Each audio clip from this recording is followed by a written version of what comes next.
सिक्किम के रहने वाले हमारे एक सब्सक्राइबर जिनका नाम ग्लोरी है, उन्होंने अभी अभी एक नए स्कूल में एडमिशन लिया था। फर्स्ट डे जब ये स्कूल पहुंची तो सारे के सारे अनजान चेहरे थे इनके आसपास। ग्लोरी उन चेहरों की तरफ देखते हुए सीधा अपना स्कूल बैग क्लासरूम के सेकंड लास्ट बेंच पर जाकर रख देती है। धीरे धीरे एक एक करके सब्जेक्ट टीचर्स क्लासरूम के अंदर आते और अपना सब्जेक्ट पढ़ा के वापस चले जाते। अब करीब 4 बजे के आसपास स्कूल की छुट्टी होने के बाद ग्लोरी वापस अपने घर आ जाती है। जब ये घर पहुंची तब इनकी मम्मी ने पूछा कि बेटा फर्स्ट डे तुम्हारा कैसा रहा स्कूल में, कोई फ्रेंड वगैरह बना क्या तुम्हारा? इस पर ग्लोरी ने सिर्फ इतना जवाब दिया कि हाँ ठीक रहा मेरा फर्स्ट डे, और ये बोल के ग्लोरी सीधा कमरे में चली जाती है। अब ऐसे ही अगले 1 वीक तक चलते रहा। फिर 8वें दिन रात को डिनर करके ग्लोरी अपने मम्मी के पास बेड पर लेट जाती है। परिवार के बाकी लोग भी एकदम गहरी नींद में सो रहे थे और इसी बीच रात के करीब 12:30 बजे ग्लोरी की मम्मी की नींद खुलती है।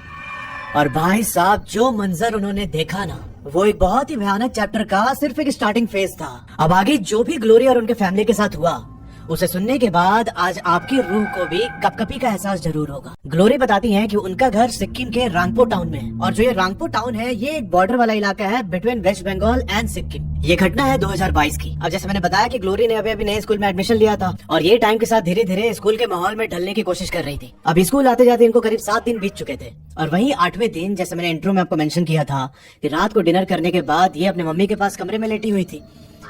रात के करीब 12:30 बजे इनके मम्मी की नींद खुलती है और भाई जब नींद खुली तो इन्होंने देखा कि जो ग्लोरी है वो आंख बंद करके ही बेड पर लेटी हुई है, पर इसका एक हाथ इस पोजीशन में था ऊपर की तरफ।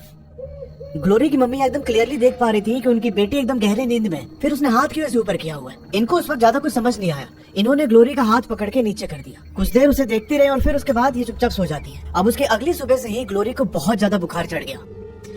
इनके पेरेंट्स को लगा कि ठीक है ये मामले से कोई फीवर होगा, तो इन्होंने ओवर द काउंटर मेडिसिन खरीद के ग्लोरी को दे दी खाने को। पर ये लोग एकदम सरप्राइज हो जाते हैं कि मेडिसिन खाने के बाद भी ग्लोरी की फीवर में कोई भी गिरावट नहीं है। इन्होंने 1-2 दिन और ऑब्जर्व किया पर ग्लोरी की तबीयत ज्यों की त्यों। अब जैसे ही 2 दिन बीता ना, ग्लोरी की हालत और खराब होने लगती है। सबसे पहले तो इनके पेरेंट्स ने इनको ले जाके सरकारी अस्पताल में दिखाया पर कोई फायदा नहीं हुआ। उसके बाद ये लोग प्राइवेट हॉस्पिटल्स भी लेकर गए पर सेम वही रिजल्ट, कोई सुधार नहीं। अब कुछ लोगों के रिकमेंडेशन पे ग्लोरी को गैंगटॉक के भी एक बहुत ही फेमस हॉस्पिटल में दिखाया गया। वहाँ पर डॉक्टर्स ने इन्हें 3 दिन तक हॉस्पिटल में एडमिट किया और फिर ये ऑब्जर्व करते हैं कि ग्लोरी की हालत थोड़ी थोड़ी ठीक हो रही है। इनके पेरेंट्स को लगा कि शायद ग्लोरी रिकवर कर जाएगी पूरी तरीके से, और इन्होंने डॉक्टर से बात करके ग्लोरी को वहाँ से डिस्चार्ज करा के वापस रांगपो लेके आ गए। पर भाई रांगपो पहुँचने के 2 दिन के बाद से ही ग्लोरी को बहुत फ्रीक्वेंट ब्लीडिंग होने लगी।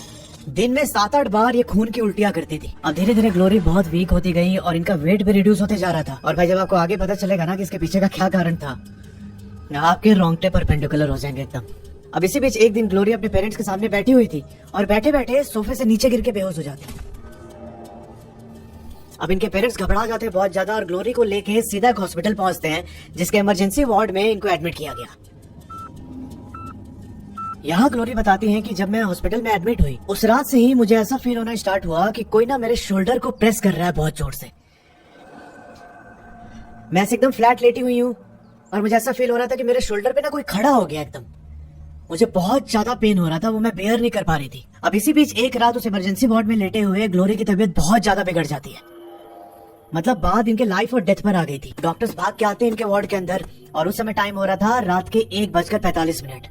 डॉक्टर्स देखते हैं कि भाई ग्लोरी का मुंह पूरा खून से सना हुआ है और ये लगातार ब्लीड किए जा रही है। इन्होंने कुछ डायग्नोस किया और ग्लोरी के पेरेंट्स को बोला कि देखिए इतने दिन से ट्रीटमेंट हो रही है यहाँ पे, आप लोग इधर उधर भाग रहे हैं, हमें ग्लोरी को वेल्लोर के एक हॉस्पिटल में रेफर करना पड़ेगा। और वेल्लोर पड़ता है तमिलनाडु स्टेट में। अब सोचो क्या ही क्रिटिकल कंडीशन रही होगी ग्लोरी की कि वहाँ से सीधा 2400 किलोमीटर दूर इनको वेल्लोर के एक हॉस्पिटल में रेफर किया गया। अब इनके पेरेंट्स वेल्लोर लेके आते हैं और डॉक्टर्स ने यहाँ पर भी ग्लोरी को एडमिट कर लिया। अब ग्लोरी बताती है कि वेल्लोर के उस हॉस्पिटल में जिस कमरे में मुझे रखा गया था वहाँ पर एक और फैमिली रुकी हुई थी। वो फैमिली नेपाल से थी और उस फैमिली में जो बेटी थी उनका नाम था सुजाता, वो भी उसी हॉस्पिटल में एडमिट थी। अब चूंकि ग्लोरी का ट्रीटमेंट बहुत लंबा चलने वाला था तो इसी वजह से सुजाता और ग्लोरी और उनके फैमिली के बीच भी बहुत अच्छी बॉन्डिंग हो गई। अब एक दफा ग्लोरी बताती है कि सेम वही चीज रिपीट होती है। मैं रात को सो रही थी और मुझे फील होता है कि मेरे शोल्डर पर किसी ने बहुत भारी पत्थर रख दिया है। मुझे बहुत ज्यादा पेन होना स्टार्ट हो गया और उसके 3 दिन के अंदर ही मेरा वेट 15 kg ड्रॉप हो जाता है। मेरे पेरेंट्स बहुत घबरा गए, वो एकदम डॉक्टर के सामने गिड़गिड़ाने लगे।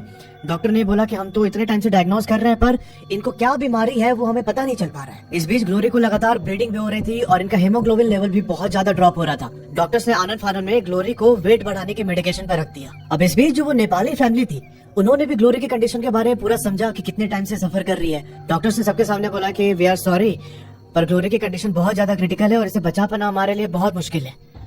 हम कुछ नहीं कह सकते कि ये कितने दिन तक ऐसे जिंदा रहेगी। अब भाई साहब ये सुनते ही ग्लोरी की मम्मी एकदम फूट फूट के रोने लगती है।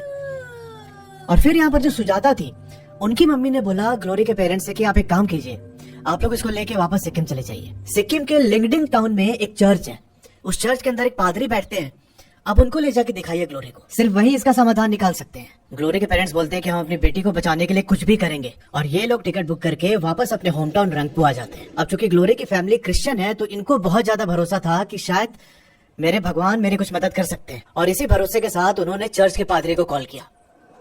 उन पादरी ने बोला कि आप एक काम कीजिए, कल सुबह सुबह से चर्च लेके आ जाओ। ग्लोरी के पेरेंट्स, उनका भाई और ग्लोरी, ये सब लोग चर्च पहुंचते हैं। पर भाई साहब जब चर्च के अंदर घुसने की बारी आई ना, तो ग्लोरी बहुत रेजिस्ट करने लगी, वो एकदम जाना ही नहीं चाहती है। इन तीनों ने जैसे तैसे पकड़ के उसको चर्च के अंदर ढकेला। अब वहां जो पादरी थे उन्होंने ग्लोरी को पहले देखा अच्छे से, उसके बाद फिर अपने आप जो भी प्रेयर वगैरह होता था वो सब किया। इस बीच ग्लोरी बहुत बुरी तरीके से रो रही थी। उस पादरी ने बोला कि आप लोगों को इसको बार बार लेके आना पड़ेगा जब तक ये ठीक नहीं हो जाती। ग्लोरी के पेरेंट्स इसे वापस घर लेके आते हैं। शाम के टाइम छोटे से कोई इन्होंने प्रेयर रखी थी, और उसके बाद रात को डिनर करके ये सब लोग अपने अपने कमरे में सो जाते हैं। ग्लोरी आज भी अपने मम्मी के बाजू में लेटी हुई है, और इसी बीच देर रात अचानक ग्लोरी की मम्मी की आंख खुलती है, और ये देखती है कि भाई इनकी बेटी जगी हुई है, और अपने मन में ही कुछ बुदबुदा रही थी। इनको ऐसा लग रहा था कि वो ना किसी से बात कर रही है। और फिर जब उन्होंने ध्यान से देखा तो पाया कि ग्लोरी की नजर कमरे के एक कोने पर टिकी हुई है। इन्होंने महसूस किया कि ग्लोरी जिस किसी से भी बात कर रही है ना, वो उधर ही कोने में खड़ा है। यहाँ बिना कुछ रिएक्ट किए ये सीधा कमरे का लाइट ऑन कर देती है। और भाई साहब इन्होंने पाया कि ग्लोरी के कंधे और हाथों पे हर तरफ ऐसा लग रहा था कि कोई ना ग्लोरी की बॉडी से खून चूस रहा है। ये मंजर देखते ही ग्लोरी की मम्मी एकदम चिल्लाने लगी। इनके चिल्लाने की आवाज सुन के जो इनके हस्बैंड और इनके बेटे थे वो लोग भी भाग के कमरे में आते हैं। और फिर ग्लोरी के पापा ने यहाँ पर उन्हीं पादरी को कॉल किया, बताया कि ऐसा सामने देखा अभी ग्लोरी के शरीर पे पूरा ऐसे ब्लड क्लॉट का मार्क हो रखा है। तब उस पादरी ने बोला कि जल्दी जाके किचन से एक कप पानी लेके आओ। ग्लोरी का भाई पानी लेके आता है, और उस पादरी ने फोन पर ही कुछ मंत्र पढ़ा। मंत्र पढ़ने के बाद बोला कि ये पानी ग्लोरी को दे दो। अब चूंकि फोन उस समय स्पीकर पर था, जैसे ही ग्लोरी ने यह बात सुनी कि पादरी उसे पानी पिलाने के लिए बोल रहा है, भाई वो बहुत जोर से चिल्लाने लगती है। 2-3 सेकंड तक एकदम चिल्ला चिल्ला के रो रही है ग्लोरी, फिर उसके बाद हंसने लग रही है, उसके बाद फिर ऊपर की तरफ देख रही है, फिर कोने की तरफ देख रही है। बहुत ज्यादा वियर्ड बिहेव कर रही थी। इसके पेरेंट्स और इसके भाई को भी उसके करीब जाने में बहुत डर लग रहा था। ये लोग जैसे तैसे वो पानी लेके गए ग्लोरी के पास उसे पिलाने के लिए, तो ग्लोरी ने हाथ से झटक के उस पानी को फेंक दिया, और एकदम जोर जोर से चिल्लाते हुए सबको धक्का देके कमरे से बाहर भागने लगी। उसके पापा ने फिर से पादरी को कॉल किया कि ग्लोरी अभी ऐसे ऐसे कर रही है। तब उस पादरी ने बोला कि एक काम करो, ये आपसे कंट्रोल नहीं होगी, इसे अभी चर्च लेके आइए। अब यहाँ इनके चिल्लाने की आवाज सुन के आसपास के सारे पड़ोसी भी इकट्ठा हो गए थे। अब उन्हीं पड़ोसी में एक और लड़की थी जिसका नाम था जेसिका। ग्लोरी जेसिका को दीदी बोल के बुलाती थी, और ये बहुत ज्यादा क्लोज थी इनके फैमिली से। अब यहाँ ग्लोरी के पेरेंट्स और उसका भाई उसे लेके बाहर आते हैं। बाहर लाके ये लोग ग्लोरी को कार में बैठाने लगे, पर भाई साहब ग्लोरी यहाँ के कंट्रोल ही नहीं हो रही थी। आसपास के करीब 10 लोग लगे, तब जाके ग्लोरी कार के अंदर बैठी। इस टाइम पर ग्लोरी का जो भाई है वो ड्राइव कर रहा था। जो जेसिका लड़की थी वो कार के फ्रंट सीट पर बैठ गई, और जो ग्लोरी के मम्मी पापा थे वो ग्लोरी को लेके कार के पीछे वाली सीट पर बैठे हुए हैं। यहाँ पर इसके पेरेंट्स ने हाथ में बाइबल लिया हुआ था कि अगर रास्ते में कुछ होता है तो हम इसका सहारा लेंगे।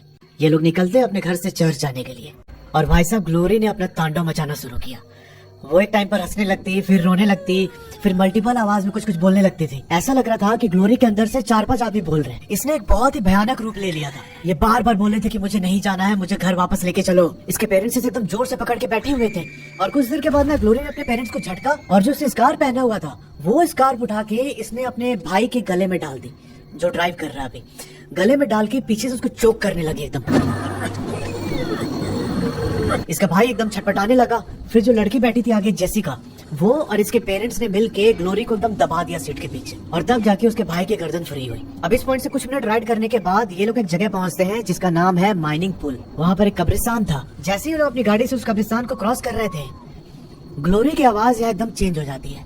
वो बोलती है कि मेरा असली जगह वहाँ पीछे है, उधर ही मुझे ले जाके छोड़ दो। जैसे उसने लाइन बोली, इसके भाई ने स्पीड और ज्यादा बढ़ा दी गाड़ी की। जेसिका ने अपने फोन पर एक क्रिश्चियन सॉन्ग प्ले करने की कोशिश की, पर ग्लोरी उसके हाथ से फोन छीन के कार के नीचे फेंक देती है। पर नीचे गिरने के बावजूद भी फोन में वो क्रिश्चियन सॉन्ग बज रहा था। तब यहाँ ग्लोरी अपनी एकदम रियल आवाज में बोलने लगती है कि मम्मी पापा प्लीज ये सॉन्ग बंद कर दीजिए, प्लीज मुझे बहुत तकलीफ हो रही है, प्लीज मैं कुछ नहीं करूंगी, आप प्लीज बंद कर दीजिए।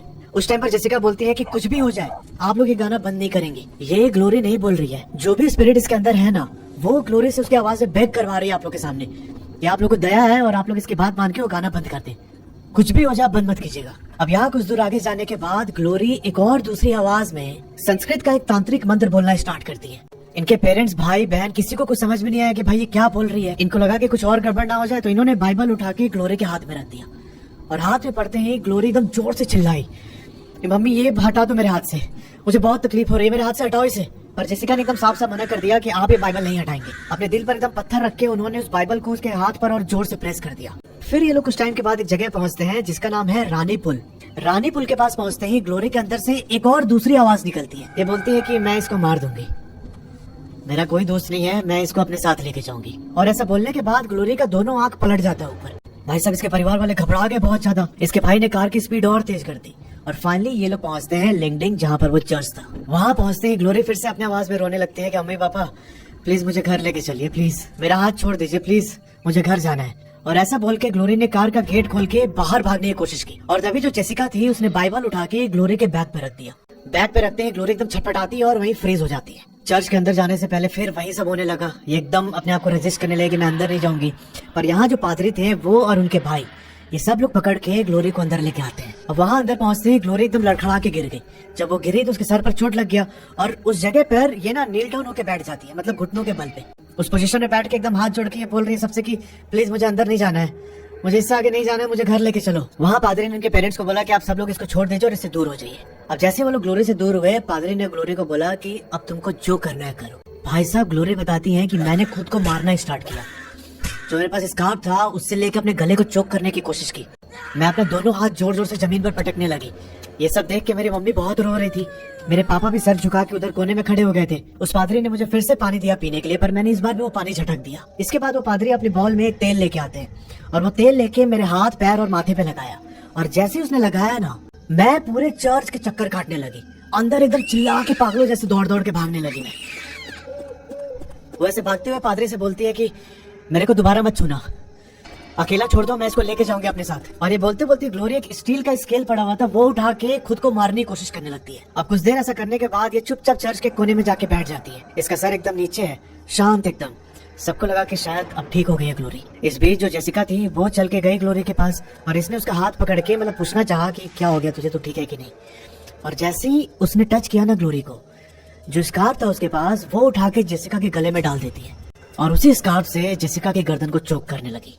उस समय पादरी ने बोला कि मैंने तुम लोगों को मना किया था कि इसके पास मत जाओ, इसके शरीर में एक नहीं बल्कि 4 आत्माएं हैं, ज्यादा इसको प्यार मत दिखाओ तुम लोग। अब वहाँ जितने लोग थे वो सब जाके जेसिका को छुड़वाते हैं पहले, और फिर जो पादरी थे वो ग्लोरी के सामने बैठ के उसकी आंखों में देखते हैं और आंखों में देखते हुए इन्होंने उसके माथे पे पूरा ऑयल लगाया फिर से। उसके बाद 2 लोगों की मदद से जो वो होली वाटर था, जो पानी अभी तक ग्लोरी नहीं पी रही थी, उस पानी को जबरदस्ती पिलवाया।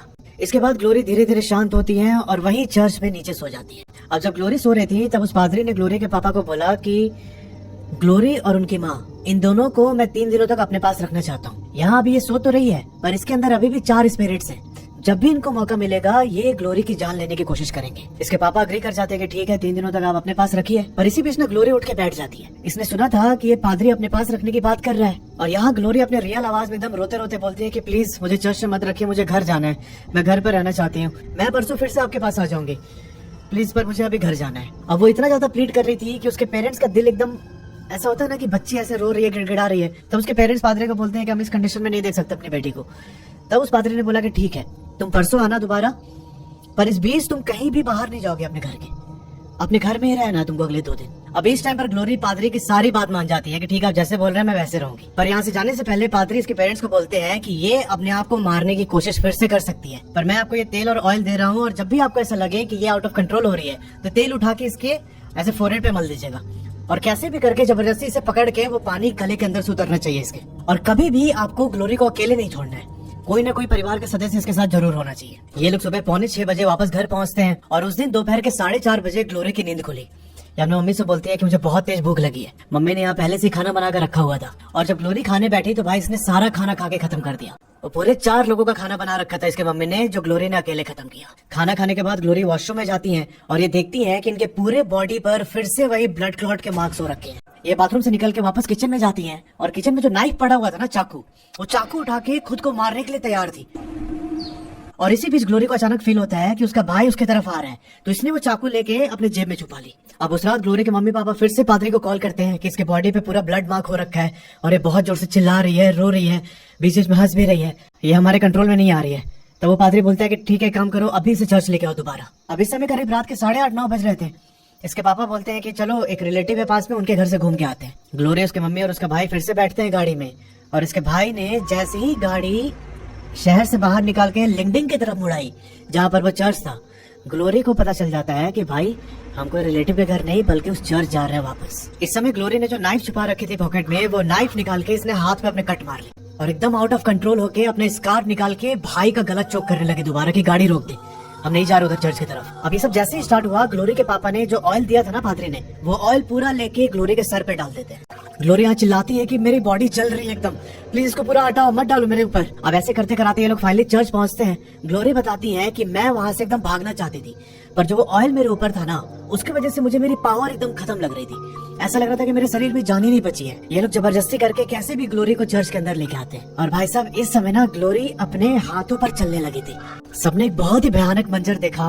उसने चर्च के अंदर जो विंडो लगी थी उस पर छलांग मारी कि मैं उस विंडो से बाहर निकल के भाग जाऊंगी, पर वो इसमें सफल नहीं हो पाई। तब जो वो पादरी थे, उन्होंने प्रेयर करके ग्लोरी को थोड़ा कंट्रोल में लाया और उससे पूछा कि तुम कौन हो, इसके शरीर में क्या कर रही हो और क्या चाहती हो इससे, तो मुझे सब कुछ बताओ और मैं ग्लोरी को तुम्हें सौंप दूंगा, तुम इसे अपने साथ लेके जा सकती हो। तब भाई ग्लोरी के अंदर से एक एक करके स्पिरिट्स ने बोलना स्टार्ट किया। मैं अभी आपको नरेट करके नहीं बल्कि एग्जैक्ट जो स्पिरिट्स ने बोला वो पढ़ के सुनाऊंगा वर्ड टू वर्ड। पहला स्पिरिट बोलता है कि I am Rancho Gurung from Bhutan, I want her as my friend. जब ये इमरजेंसी वार्ड में थी तब उसी वार्ड के कॉर्नर में मेरी डेड बॉडी पड़ी हुई थी। मेरी आत्मा एक शरीर की तलाश में अभी भी भटक रही थी। मैंने इसे देखा कि ये अनकॉन्शियस होकर अपने बेड पर लेटी हुई है। मैंने अपनी स्पिरिट को उसके शरीर से जोड़ लिया। मैं इसे छोड़ना नहीं चाहता क्योंकि ये मेरी ही तरह है, बहुत ही दयालु और दूसरों की मदद करने वाली। मेरे फ्रेंड्स ने इसी का फायदा उठाकर मुझे मार डाला है। अगर मैं इसको छोड़ के गया तो इसके साथ भी ऐसा ही हो सकता है, इसलिए मैं इसकी बॉडी को कभी नहीं छोड़ूंगा। इसके बाद एक दूसरी स्पिरिट बोलती है, ये थोड़ा शॉकिंग था, I am Kavya Surdas and I am a lesbian. जब ये वेल्लोर के हॉस्पिटल में एडमिट थी तब मेरी भी रूह ऐसी किसी शरीर की तलाश में थी। मैं मरना नहीं चाहती थी, पर मेरी फैमिली ने जब उनको पता चला कि मैं एक लेस्बियन हूँ तो मुझे जिंदा जला दिया मेरे कमरे के अंदर। अब मुझे इसके शरीर के अंदर ही रहना है, मैं इसे छोड़ के कहीं नहीं जा रही हूँ। अब इसके बाद तीसरी और चौथी स्पिरिट ने एक साथ बोली अपनी बात। वो बोलते हैं कि we are Jenny and Grace, हम दोनों ट्विंस हैं। और जब इसने नए स्कूल में एडमिशन लिया था ना, तो हमने देखा कि ग्लोरी किसी दोस्त के तलाश में एकदम अकेले अकेले बैठती थी और इसके अंदर एक ख्वाहिश थी कि मेरा कोई दोस्त बन जाए।